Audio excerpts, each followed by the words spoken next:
the next topic of this chapter is intercompany holding,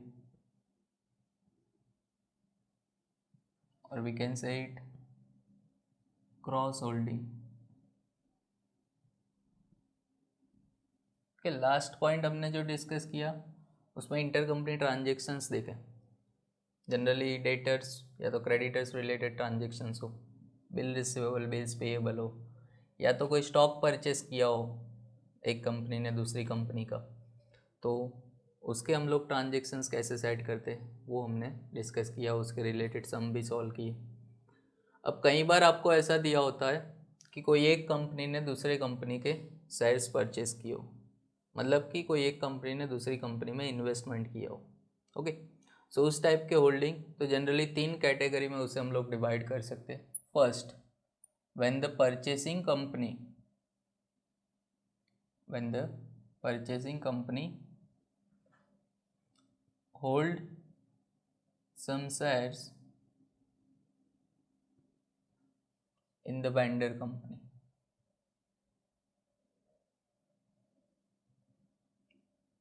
Okay, for an example कि A limited ने take over किया है B limited को। ए limited के जो इन्वेस्टमेंट है वो इन्वेस्टमेंट में ऐसा लिखा है कि investment in shares of B limited, for an example कि 1000 शेयर्स उसने इन्वेस्टमेंट किए। अब यहाँ ए लिमिटेड क्या कर रहे हैं, बी लिमिटेड को टेक ओवर कर रहे हैं, मतलब इसकी जो भी कैपिटल होगी, जो भी शेयर कैपिटल है वो सब टेक ओवर कर रहे हैं, कैपिटल के अगेंस्ट में न्यू कैपिटल इश्यू करेंगे। अब उसके पास जो ऑलरेडी शेयर्स है 1000 शेयर्स वो भी यहाँ पर आ जाएंगे, क्योंकि 1000 शेयर्स जो उसने इन्वेस्ट किए थे बी लिमिटेड में, बट अब बी लिमिटेड अपनी सारी कैपिटल तो न्यू कैपिटल इश्यू करना होगा ए लिमिटेड को, तो वो उसके भी जो एग्जिस्टिंग शेयर्स है 1000 उसके अगेंस्ट में भी न्यू कैपिटल इश्यू करेंगे। ओके, सो उसकी इफ़ेक्ट हम लोग किस तरह से देंगे वो हम लोग डिस्कस करेंगे और वो सम भी सॉल्व करेंगे। सो जब ए लिमिटेड बी लिमिटेड के अंदर इन्वेस्ट करता है, मतलब कि बी लिमिटेड के शेयर्स परचेस करता है, तब आपको उसकी क्या इफ़ेक्ट देनी है वो हम लोग देखेंगे। ओके, सो फर्स्ट कैटेगरी होगी when purchasing company hold some share in vendor company. Second category हो सकती है when the vendor company hold some share in the purchasing company, मतलब कि वेंडर कंपनी के इन्वेस्टमेंट में परचेसिंग कंपनी के shares include है।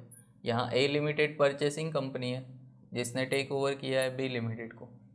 ओके, अब बी लिमिटेड के इन्वेस्टमेंट दिए हुए उसमें लिखा है कि investment in shares of A limited, यानी कि परचेसिंग कंपनी के शेयर्स है। अब बी लिमिटेड तो अपनी सारी कैपिटल इसे ही दे रही है ए लिमिटेड को, परचेसिंग कंपनी को, तो उसका जो इन्वेस्टमेंट है वो भी टेक ओवर करेंगे।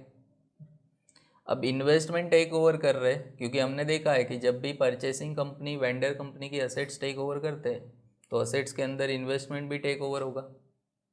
अब ये इन्वेस्टमेंट जब शेयर्स का इन्वेस्टमेंट टेक ओवर कर रहे हैं तो ये शेयर्स तो ऑलरेडी ए लिमिटेड के हैं, बट तो परचेसिंग कंपनी अपने शेयर्स वापस परचेस नहीं कर सकती।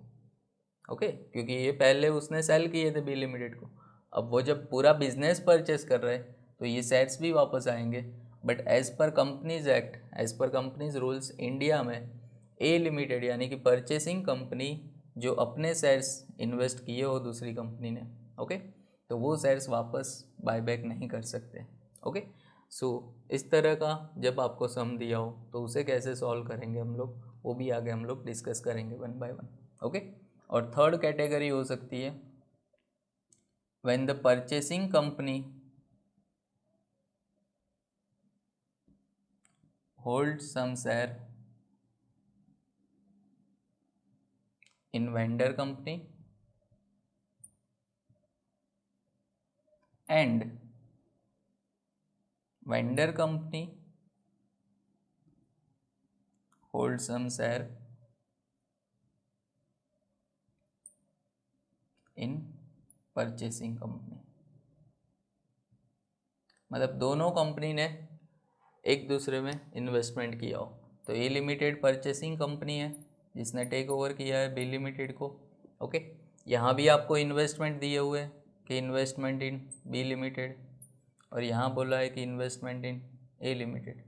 जब एक ही क्वेश्चन में आपको दिया हो कि दोनों कंपनी ने एक दूसरे के शेयर्स में इन्वेस्टमेंट किए है, ओके, सो उस तरह का एडजस्टमेंट आप कैसे सॉल्व करेंगे तो वो भी हम लोग डिस्कस करेंगे।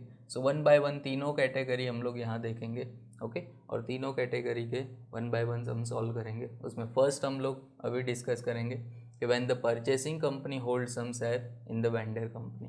ओके, सो फर्स्ट पॉइंट जो हमारा होगा, when the purchasing company hold some share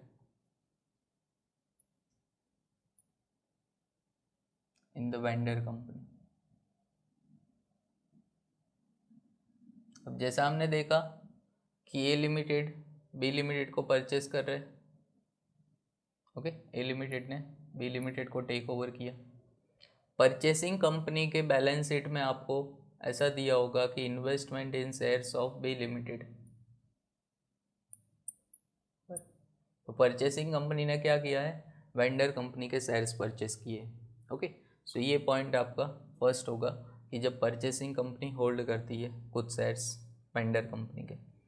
अब जब इस टाइप का कोई एडजस्टमेंट दिया हो आपको सम में, तो हम लोग क्या करेंगे, तो सबसे पहले जो नेट एसेट्स हम फाइंड करते हैं वेंडर कंपनी की, वैसे ही नेट एसेट्स फाइंड करेंगे। ओके, और उसकी इंट्रिंसिक वैल्यू से अगर आपने शेयर्स परचेस किए तो इंट्रिंसिक वैल्यू भी हम लोग कंसिडर करेंगे। उसके बाद आपको परचेस कंसिडरेशन पे करना है, ए लिमिटेड पे करेगी बी लिमिटेड को।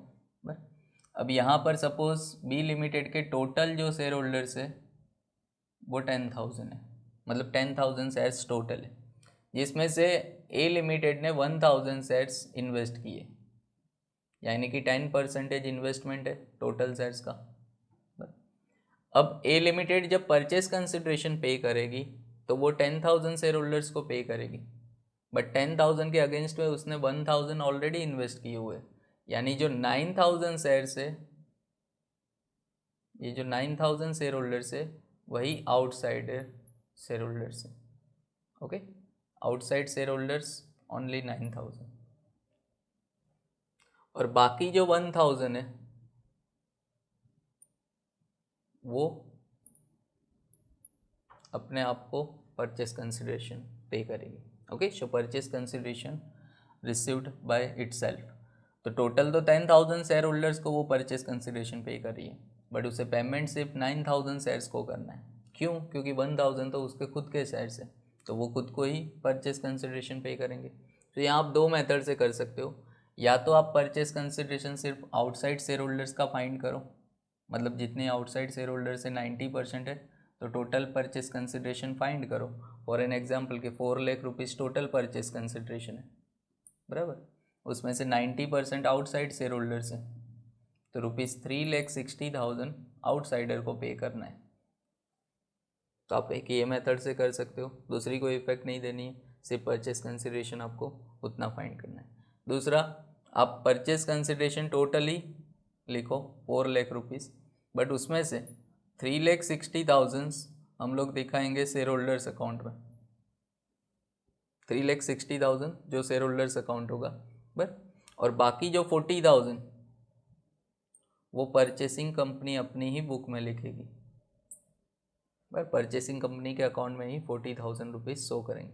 तो total 4 lakh rupees purchase consideration जैसे कैलकुलेट करते थे वैसे ही करना है, पर उसमें से जो 90% यानी कि आउटसाइड शेयर होल्डर्स के जो परसेंटेज है 3,60,000 वो हम लोग शेयर होल्डर्स के अकाउंट में क्रेडिट कर देंगे, और बाकी जो 40,000 है वो हम लोग परचेसिंग कंपनी के अकाउंट में करेंगे।